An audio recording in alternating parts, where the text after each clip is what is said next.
dead air. All right. We're going to take, or at least I'm going to take a deep breath. Or a deep sip.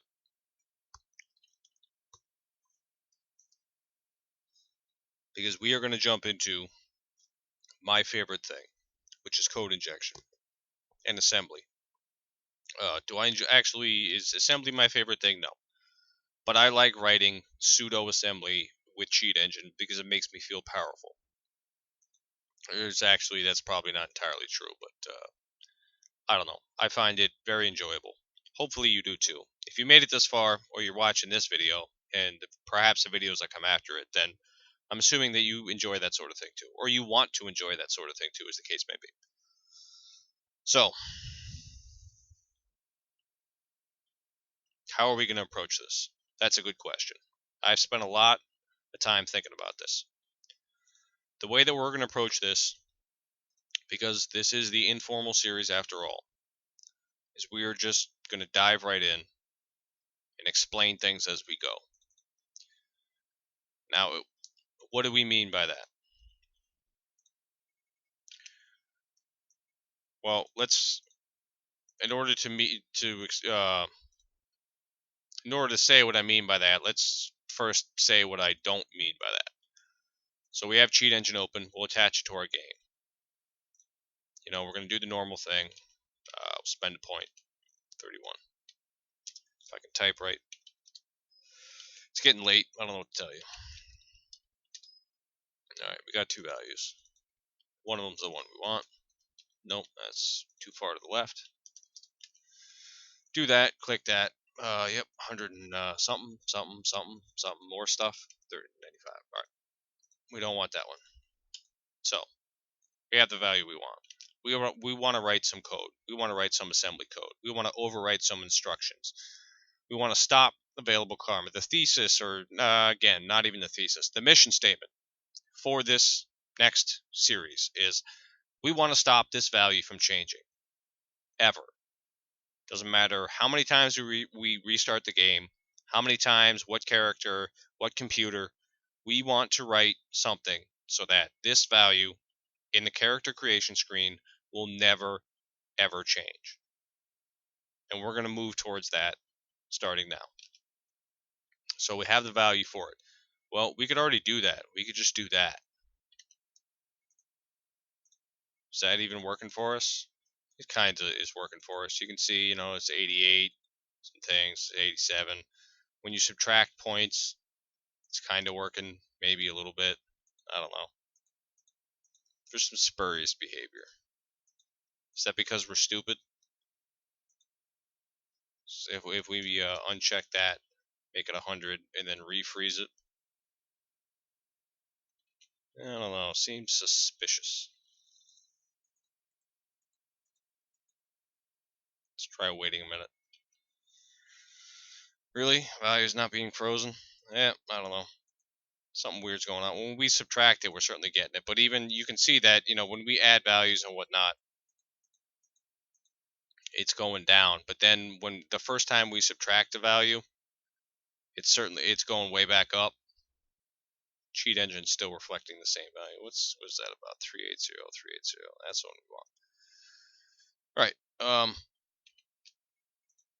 So even if you freeze it over here on the left, there's still some weird stuff that'll go on. If we unfreeze it, it should sort of unscrew itself, as the case may be, which it seems to. So we want something better than that. Our mission statement is to basically make it so that available karma never changes. So there are many videos out there where you can just find the value. You can click here. Not even that. You can just find the value. You can do that. You can say find out what writes to this address. You can attach the debugger. You can click this a couple times. Make sure you get some things. You can go over here. You can go to more information. Tell you all kinds of crazy register values. And what do we got? The value that we're probably looking for is, I want to say it's probably that one. So we got 182.6.672.A0. It's more than likely right based on the offset and whatnot that's going on here. And then you could do that. You can copy that with Control C, which I just hit. And then you could sort of go off on a tangent, and I don't know. Let's see if we can maybe. That's as far as we're going to go. So again, you could point and click a lot of things without really understanding what you're doing, but that's not really in the spirit of what we're interested in here. So we're going to sort of stop here and talk a little bit about what it is that we're actually doing.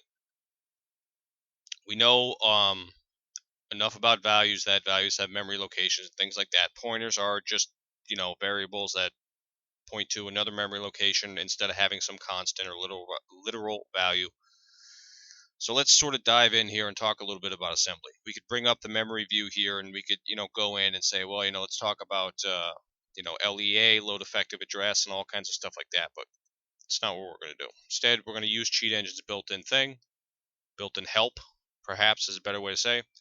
They go to tutorials and miscellaneous topics, or not miscellaneous topics. We're going to go to ASM. You can read this. Covers assembly and game hacking basics, theoretical knowledge that is needed to better reverse games. They are generic and don't apply to any specific tool or game. That's what we're interested in. Originally posted by Darkbyte. This fine gentleman is the one, or this fine person. I'm pretty sure he's a gentleman, but just in case I'm wrong, is the person who creates Cheat Engine, writes the code, sort of maintains it, and is a stand-up person if you ask me. Smidge204, not familiar with them, but they're awesome for having contributed to this. So let's read a little bit here. Most people think assembler is very difficult, but in fact it's very easy. That's subjective. In this tutorial, I'm going to curb my commentary from here on out, or at least in relation to this thing. I mean, Darkbyte wrote it, so it's not for me to criticize what he writes. In this tutorial, I try to explain how some basic assembler works. The processor works with memory and registers. The registers are like memory, but a lot faster than memory. Registers are EAX, EBX, ECX, EDX, ESP, EBP, ESI, EDI, and the segment registers.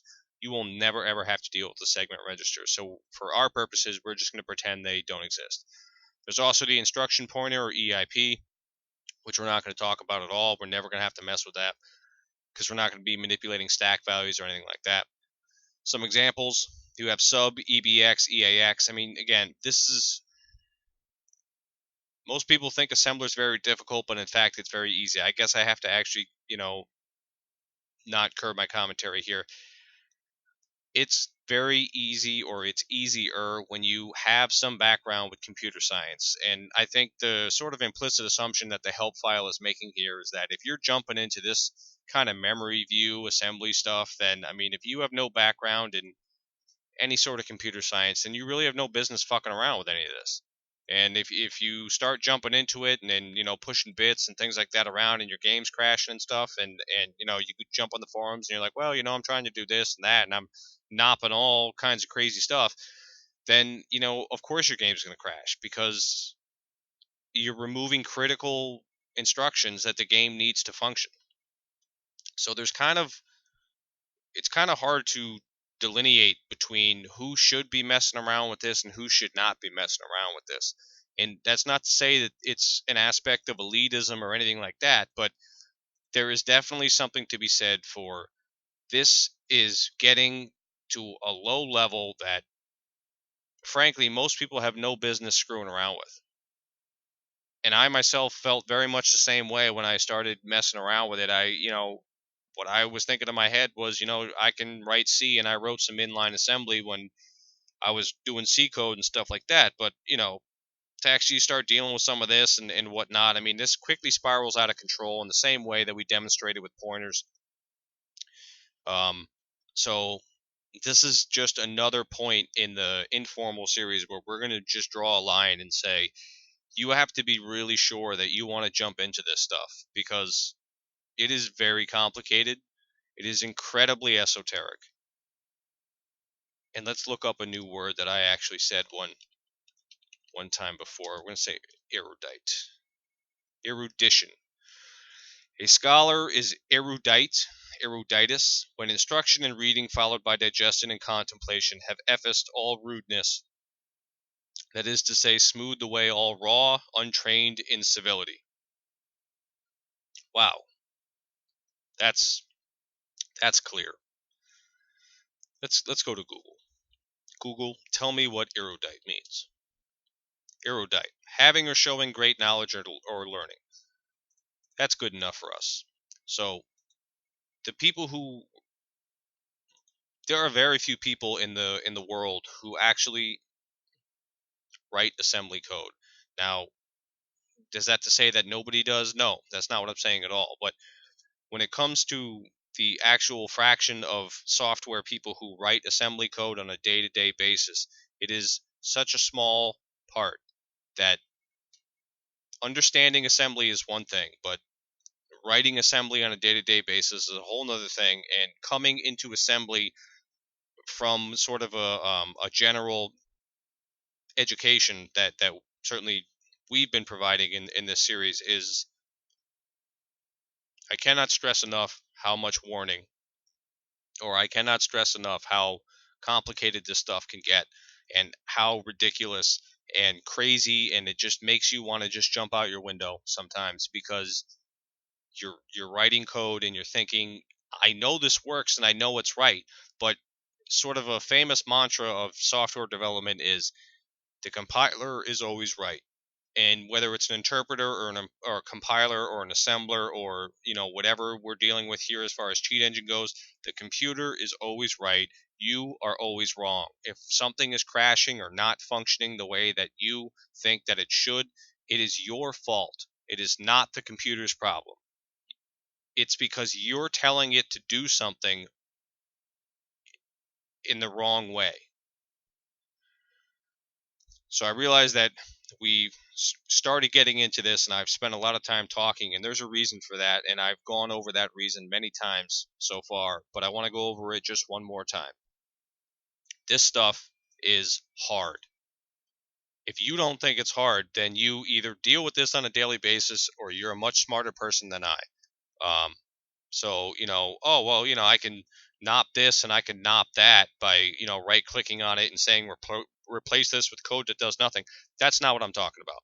When you get into writing full scripts, that have Boolean values and comparisons and, jump conditions based on bit or register flags and and things like that.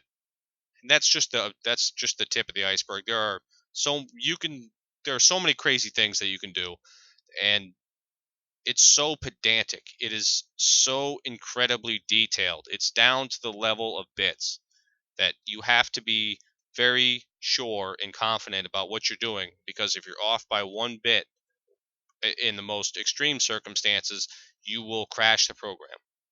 And there's no debugger that's going to go back and tell you, well, you were off by one bit. No, it's not going to be like a GCC or a .NET framework saying, oh, well, there's a warning here, and maybe you could use a dash wall flag to give you some warnings about bad code practices. It's nothing like that. You're going to write some code, you're going to load that code into memory, the game's going to run, the state of the game is going to run the code that you injected, and then if you're off, that game is toast.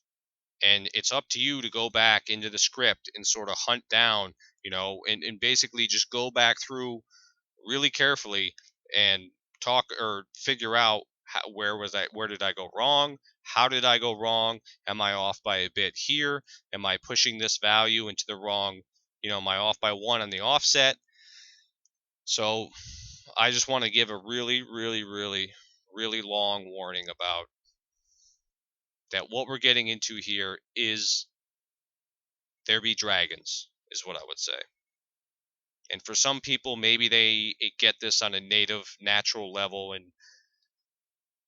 and they suck, because I certainly don't.